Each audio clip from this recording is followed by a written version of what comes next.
E agora nós vamos para um momento especial que essa atleticaianaiada está querendo. É o momento esportivo.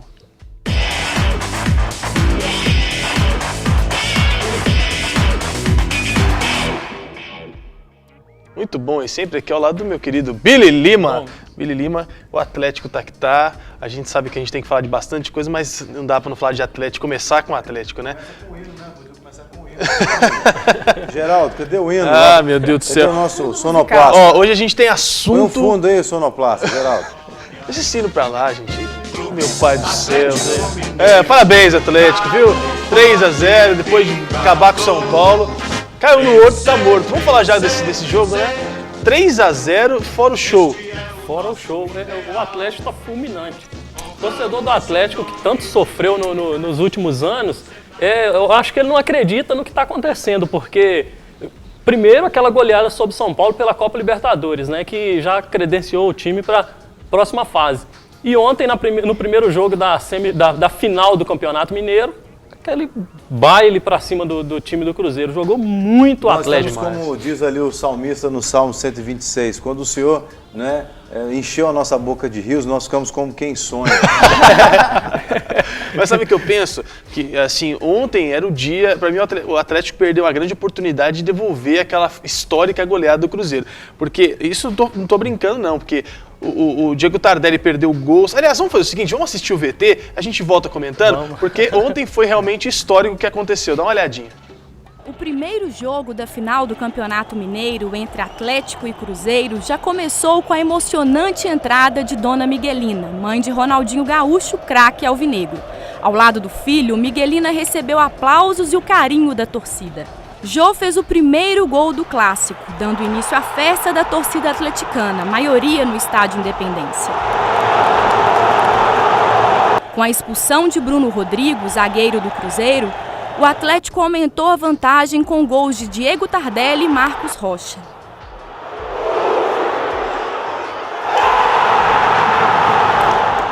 Diego Souza quase diminuiu a diferença, mas o chute na trave não foi suficiente para reanimar a torcida. Com a derrota, o Cruzeiro foi o último time brasileiro que vai disputar a Série A a perder a invencibilidade num show de atuação do time alvinegro. A final do Campeonato Mineiro será no próximo domingo, às 16h, no Mineirão. O Atlético já entra em campo com a vantagem de poder perder por até 2 gols. Eu falei que foi fora o show porque realmente no primeiro tempo o Atlético perdeu gols assim que não se perde. Diego Tardelli e Jô perderam, até o Marcos Rocha numa bola ali, perderam 3 gols assim na cara. Fora o pênalti que não marcaram no Ronaldinho, que foi um pênalti claríssimo, né? E também um no Hever, que o cara também quase arranca a camisa do Hever. O Cruzeiro não jogou mal, não. É que alguns jogadores até não apareceram, né, Billy?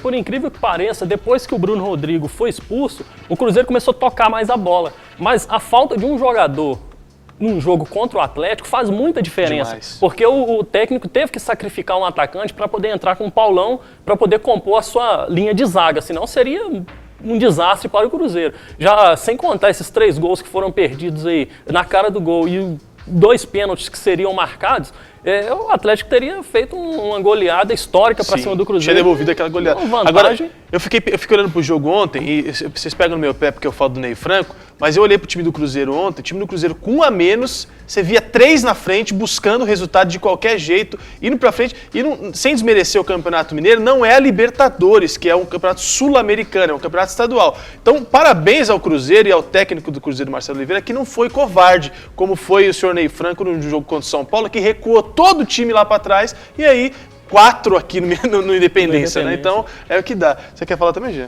Não. Chega esse tema, né? Feliz. Atlético, né? Chega, né? Enquanto você estiver falando bem do Atlético, enquanto você estiver falando bem do Atlético, eu tô tranquilo. Você vai estar bem, né? Exatamente. Agora, tem muita coisa que aconteceu estaduais aí, teve campeões, virada do Curitiba. Fala um pouco sobre esses estaduais, Billy. Teve campeões, teve chocolate. Lá na Bahia, depois daquele problema com as cachironas, meu Deus, de novo o Bahia, dentro de casa, perdeu pro Vitória. Nossa. E de forma bizonha. Foram 7-3 pro Vitória. E quem é o técnico do Bahia? O Papai Joel, né? Que contestado, lá o torcedor já está começando a fazer aquela pressão para tirar o Papai Joel do Bahia. E teve o Coritiba que foi campeão, né, lá com o show do Alex, que jogou muito. Meu Deus do céu. E no Recife, o Santa Cruz, o Santinha, o velho bom Santinha também, com o Flávio Caça-Rato é o nome do rapaz. Ele foi a caça do time do esporte e acabou fazendo 2 gols e o Santa campeão. E fizeram a graça, né? Porque tinha o Flávio Caça-Rato na frente e o Gato atrás, que era o goleiro. O goleiro fechou o gol pro Santa Cruz. Fechou o gol e o Caça-Rato dessa vez saiu com mais vantagem, né? Fez 2 gols e o Santa Cruz foi campeão. E o Criciúma, que acabou vencendo no Catarinense, leva uma boa vantagem para o segundo jogo também. E agora é esperar aí. Corinthians também? O Corinthians, não podemos esquecer também Corinthians e Santos. A gente quer sempre esquecer, mas não pode, né? Não tem como, porque o Santos que vinha com aquele time bonito ali com o Neymar, não conseguiu jogar, na minha opinião. O Corinthians foi realmente superior e deve levar tá levando essa vantagem grande para a Vila Belmiro, né? Então vamos aguardar também esse jogo aí, que é um jogo muito interessante, assim como aqui em Minas Gerais. Né? Não, tem 3 assuntos que eu quero falar com você ainda. O primeiro é o seguinte: o Neymar parece que está se despedindo mesmo, está irritado, ontem ficou irritado com o repórter da TV Globo, falou para ele que estava enchendo as paciências, em outras palavras mesmo, para o repórter, porque está todo mundo perguntando, parece que o Neymar está fazendo algumas despedidas, e a verdade é que o Barcelona e o Real Madrid estão fazendo um leilão, mas um leilão altíssimo, como nunca foi visto na história, para levar o Neymar. Para vocês terem uma ideia, o salário que o Neymar vai ganhar no Real Madrid, se ele for para o Real Madrid, segundo informações dos jornais espanhóis, é o mesmo salário que o Cristiano Ronaldo ganha, é o teto do Real Madrid. E o Santos diz que não negocia ele por menos de 131 milhões, que é o mínimo para ele liberar. Mas parece que o Real e o Barcelona estão a fim de pagar muito mais para isso, e agora o Barcelona vai ter que correr atrás, né? Proposta irrecusável. E quando diz que não vai vender, é porque tem alguma coisa aí que já deve estar bem encaminhado. Não sabemos ainda para quem, mas que ele vai, isso aí eu tenho certeza que ele vai. Dizem que tem um pré-contrato com o Barcelona. Dizem que tem um pré-contrato com o Barcelona, inclusive, né? Mas tá aí, a briga entre os 2 grandes da Espanha. A segunda coisa que eu ia falar também, até o Massa conseguiu um pódiozinho, hein? 3º lugar no Grande Prêmio da Espanha, o Alonso, show do Alonso, mas o Massa fez uma corrida boa também na Fórmula 1, né? Foi um show da Ferrari, né? Depois do Massa tanto sofrer com os pneus furados, problemas no carro, dessa vez ele conseguiu ali na pontinha chegar em 3º. E foi aquele show da Ferrari, o Alonso, como sempre, tem feito belas corridas, chegou em 1º.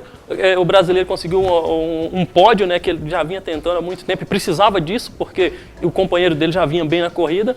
E parabéns ao Massa, né? Que continue assim, pelo menos nessas próximas corridas, para levar o nome do Brasil. O Alonso teve até uma comemoração do Alonso que lembrou os bons tempos de Senna, né? Quando o Senna ganhava no GP do Brasil e segurava a bandeira do Brasil.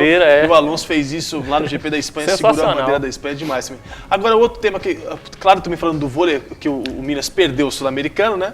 Agora tá fora, falar um pouquinho disso também. E também queria que você falasse depois sobre a escalação da seleção que acontece amanhã, que é para a Copa das Confederações, né? A convocação já, e o negócio todo mundo tá com a todo mundo na expectativa, né?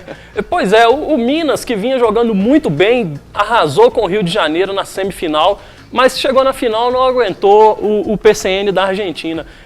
Eu achei que a equipe do Minas entrou um pouco de salto alto, até pela vitória que tinha feito sobre o Rio de Janeiro. Infelizmente acabou ficando com o vice-campeonato, perdeu sua vaga para o campeonato mundial, que provavelmente deve ser realizado aqui no Brasil, e agora é preparar o time aí de novo para a próxima competição, porque infelizmente o time da Argentina acabou ficando com esse título, o que seria muito bom para o Minas se tivesse vencido o PCN e ficado com essa conquista, até para valorizar um pouco o vôlei daqui de Minas, né? Porque o Cruzeiro acabou perdendo também para o Rio de Janeiro a Superliga, então seria importante, mas infelizmente não deu.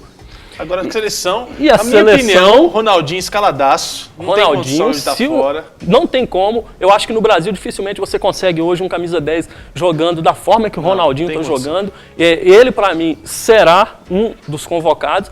Ontem o Parreira até tinha adiantado que alguns já estavam na lista, como Thiago Silva, Davi Luiz, Júlio César, Paulinho. Eu acho que seriam mais ou menos 6. Neymar, esses já estão na lista já, e o Filipão agora tem essa dor de cabeça para escolher o restante dos jogadores que vão compor a seleção que vai disputar a Copa das Confederações. As dúvidas é onde? Zaga, que tinha uma vaga em aberto, que talvez, na minha opinião, vai ser decidido amanhã, e provavelmente o Hever deve ficar com essa posição. Lateral esquerda. O lateral esquerdo, que ainda tem aquela dúvida, tem o André Santos, mas não dá para confiar muito no André Santos. Eu acho que ele deve ainda fazer mais uma ou duas surpresas nessa convocação de amanhã. Fora isso, o time é básico. Atacante, o Fred, o Neymar, né, esses aí já são garantidos, inclusive o Parreira até tinha confirmado já a presença do Fred na seleção, e o Fred não pode ficar de fora. Você viu que ele voltou de uma cirurgia e já na Copa do Brasil, na Taça Libertadores já acabou marcando um gol. Então é um cara que tem faro de gol, não pode ficar fora, né?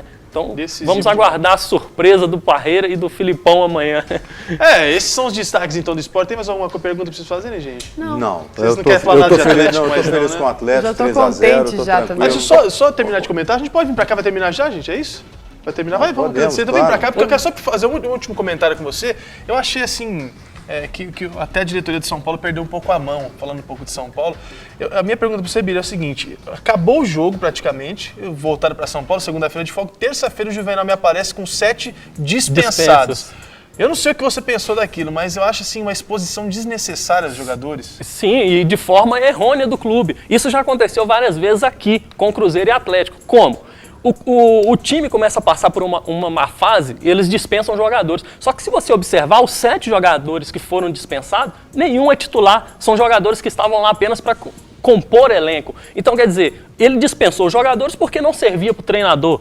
Mas continua com o mesmo time que perdeu a Libertadores. Deu uma estigma para os caras pensando assim, esses 7 são os responsáveis pelo que aconteceu com o São Paulo, tanto que até eu fiquei impressionado, colocaram o Alisson, do Cruzeiro, acho que jogou uma partida titular e já afastaram o cara. Meu Deus do céu. O torcedor hoje não é mais bobo, ele sabe muito bem quem são os culpados quando acontece esse tipo de situação nos clubes. Então o torcedor já viu que isso aí não tem nada a ver com o que aconteceu. Eu acho que quem deveria mais pagar por isso seria o Lúcio, que foi expulso, o Luiz Fabiano, que ficou vários jogos fora, o Rogério Ceni, que às vezes falham muito e fala demais também. Então o torcedor já está esperto, o torcedor já sabe como funciona isso nos clubes. Os bodes expiatórios lá, sendo que os caras mesmo deveriam ser disciplinados, né?